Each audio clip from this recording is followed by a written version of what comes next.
Fala pessoal, tudo bom com vocês? Sejam bem-vindos à segunda aula do mini curso do Extrudes.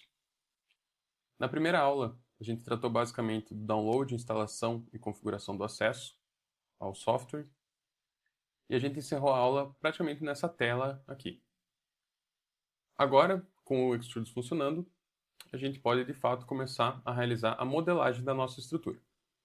No entanto, a parte de modelagem da estrutura a gente não faz pelo Extrudes. Ou seja, existe a maneira de você inserir ali, por exemplo, a coordenada dos nós e conexão das barras diretamente na planilha template, mas a ideia do fluxo de trabalho do Extrudes é um pouco diferente. Para isso, a gente vai precisar também de um software CAD. Eu, particularmente, prefiro utilizar o BricsCAD. Vou fazer aqui uma pequena propaganda do BricsCAD. Eu tenho a licença permanente dele. Eu acho que é um software extremamente acessível. Eu tenho a versão Pro, no entanto, a versão básica dele, ali a de entrada, já atende. E se você trabalha, por exemplo, com engenharia, arquitetura, coisa assim, eu acho que é assim, um investimento muito válido e aí você tem, né, um software que funciona muito bem e uma licença vitalícia. Enfim, o que a gente precisa aqui pode ser outro software CAD. No caso, eu uso o BricsCAD, mas pode ser AutoCAD, ZWCAD, pode ser o G-Star. Tem também Ensinando CAD. Eu baixei aqui, usei ele um pouco, mas eu não me adaptei muito à fluidez dele. Assim. Ele tem uma versão gratuita e tem uma versão paga. Essa aqui é a versão gratuita. Mas vamos lá. Qualquer software CAD capaz de exportar um arquivo DXF já é suficiente para você realizar essa modelagem. Um ponto muito importante nessa etapa é que você realize a modelagem da tua estrutura, no caso um desenho unifilar, já seguindo as unidades, ou no caso ali a dimensão dos elementos que você vai utilizar também no teu dimensionamento, na tua análise estrutural. Eu, particularmente, gosto muito de utilizar quilonewton e centímetro, ou seja, esse modelo que eu vou criar vai ser em quilonewton, vai ser em centímetro, perdão. Então eu já vou utilizar aqui, por exemplo, o template default aqui, padrão do BricsCAD em centímetro. E aqui a gente vai criar a nossa estrutura. A ideia é trabalhar com uma estrutura bastante simples, mas que nessa estrutura a gente possa aqui aplicar diversos conceitos e aplicações do Extrudes como um todo, e assim a gente visualizar como ele funciona. E aprender também, né? Então, o mezanino que eu vou modelar vai ser um mezanino com 3 metros de altura, 6 metros de largura e 10 metros de comprimento. Então, vou começar aqui desenhando uma linha na coordenada 0. Vou colocar aqui 300 centímetros de altura, que seriam os 3 metros, né? Vou copiar 600 centímetros para dar largura e 1000 centímetros para dar os 10 metros de comprimento. Próximo passo. Vou desenhar as vigas principais. É muito importante que nesse momento de modelagem você já desenhe as tuas linhas, ou que seriam as barras, vigas da tua estrutura, conforme elas estão idealizadas no seu modelo final em termos de ligação e continuidade.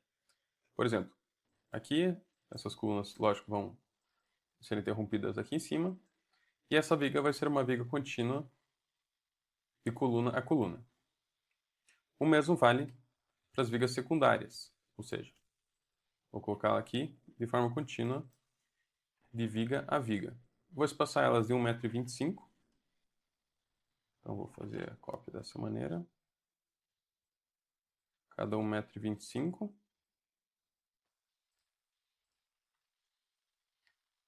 O que mais?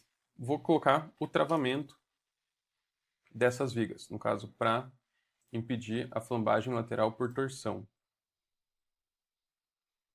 Contorção, né? Então, vou copiar aqui. Se a gente tem 6 metros de vão, vou colocar aqui mais 1,50 m para cá, 1,50 m para cá, certo? Então, a gente tem aqui colunas vigas principais, vigas secundárias e travamentos. Além disso, eu também tenho que colocar um contraventamento para estabilizar a estrutura. Existem maneiras de a gente realizar esse dimensionamento sem o contraventamento. A gente pode usar ali o método da análise direta, verificar a estabilidade da estrutura. Mas nesse momento, para esse mini curso, eu vou fazer algo mais simples. Deixa eu só entender por que aqui. Aí.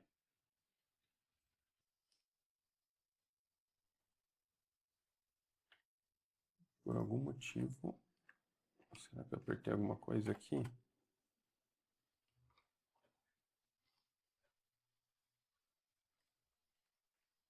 Meu teclado parou de funcionar? O que aconteceu?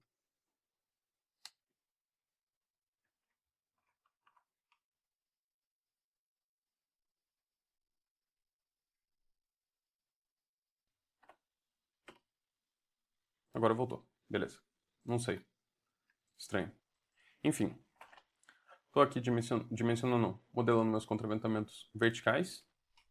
Dessa forma. Ok? E vou também modelar aqui um contraventamento horizontal. Opa. Se não dá certo. Vamos lá.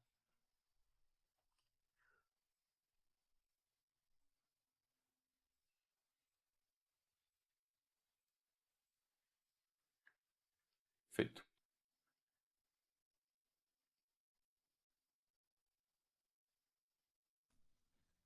Parece que eu fiz alguma mudança aqui nos meus eixos. Aí. Agora sim. Vamos lá. Então, tenho aqui minhas colunas modeladas, contraventamentos verticais, vigas principais e secundárias, travamentos e contraventamento horizontal. O próximo passo é atribuir uma camada para cada grupo de barras que tenham características semelhantes. Então, vou criar aqui, por exemplo, uma layer para as colunas, uma layer para as vigas principais,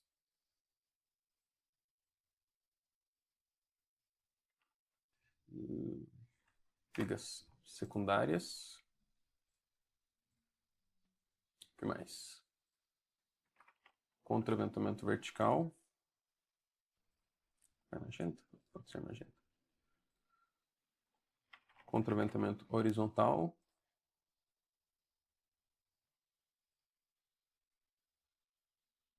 E travamento. Acho que é isso. Colunas, vigas, contraventamentos e travamentos. Perfeito. Vou atribuir aqui as camadas.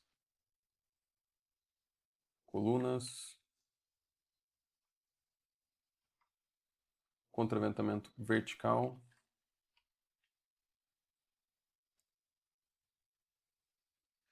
Vigas principais.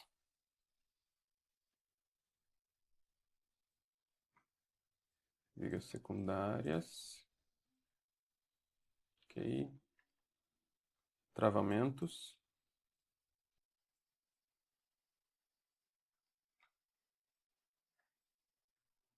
E agora ficou faltando só o que eu posso fazer. Posso desligar tudo. Opa. Isso aqui. E eu só tenho contraventamento horizontal. Então, tá aí. Contraventamento horizontal feito. Ok? Então, a gente tem aqui nossa estrutura modelada.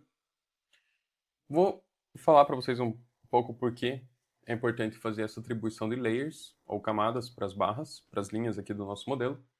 Pelo seguinte, como a gente vai estar utilizando uma planilha para atribuir parte de seção transversal, material, carregamentos, além de outras propriedades para as barras, é interessante que elas estejam agrupadas para que assim a gente consiga identificar com mais facilidade a informação ou característica que a gente quer atribuir para cada uma delas. Então, lá na planilha que a gente vai usar, você tem ali um filtro, por exemplo, que você pode filtrar por grupo, Então, dessa forma, eu consigo, por exemplo, selecionar somente as colunas. Ele vai selecionar, no caso, vai exibir somente essas 4 barras. Então, eu consigo aplicar o material das colunas, seção transversal das colunas, uma rotação do eixo local das barras, ou das colunas, rótulo nas extremidades, e assim por diante. O mesmo vale para todas as barras. Ou, no caso, aplicação de carregamento distribuído sobre as vigas secundárias, e assim por diante. Ok?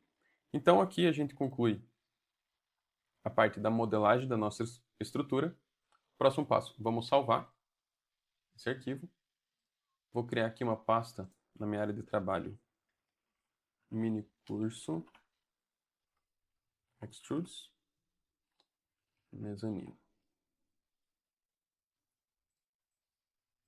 Vou colocar aqui unifilar. Perfeito. Ok, unifilar salvo.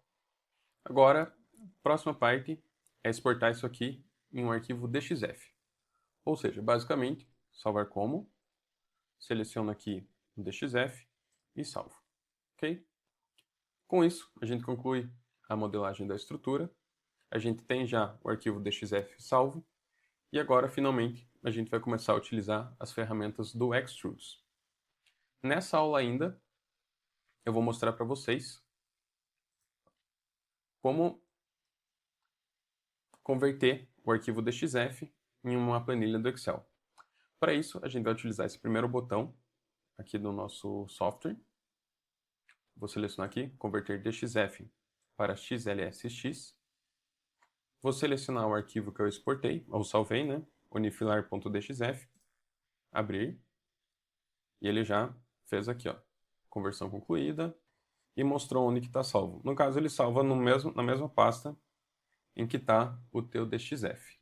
Aqui na nossa área de trabalho, então está aqui. O que vai ter nesse arquivo do Excel? Vão ser 2 abas, uma aba referente aos nós e uma aba referente às barras. Então aqui na aba dos nós, a gente tem um nome ou número para cada nó e as coordenadas em x, y e z. Então, por exemplo, aqui, se você não fez a tua modelagem em centímetros e você quer que ela seja em centímetros ou quer mudar para outra unidade, já é muito fácil, por exemplo, se eu quiser mudar para milímetros, eu multiplicar tudo por 10 aqui. Então, eu vou ter aí a minha estrutura em milímetros. Ou você faz a conversão aqui conforme você achar melhor ou, né, para a tua preferência. Então, aqui eu tenho a coordenada dos nós e na outra aba, a aba das barras, também tenho um nome ou um número aqui para cada barra, o nó em que essa barra inicia e o nó em que ela termina. E por fim, aqui na coluna Layer, eu tenho então em qual camada, em qual grupo de barras essa barra aqui pertence, né? Então, por exemplo, se eu for aqui em filtro e colocar somente coluna, eu sei que essas barras aqui, 1, 4, 5 e 8, que iniciam nesses nós e terminam nesses nós, são colunas, perfeito? Isso é uma forma da gente facilitar em muito o nosso trabalho quando a gente for utilizar ali a planilha template. Essa aula eu vou encerrar por aqui. E aí na próxima aula a gente vai finalmente começar a configurar a nossa planilha. Vai ali atribuir os apoios, rótulas às barras, seção transversal, material, carregamentos. E aí finalmente a gente vai utilizar o Extrudes para analisar a nossa estrutura, visualizar a deformação das barras, deslocamento dos nós, obter nossas seções de apoio e assim por diante. Ok? Obrigado pela atenção e até a próxima aula. Valeu!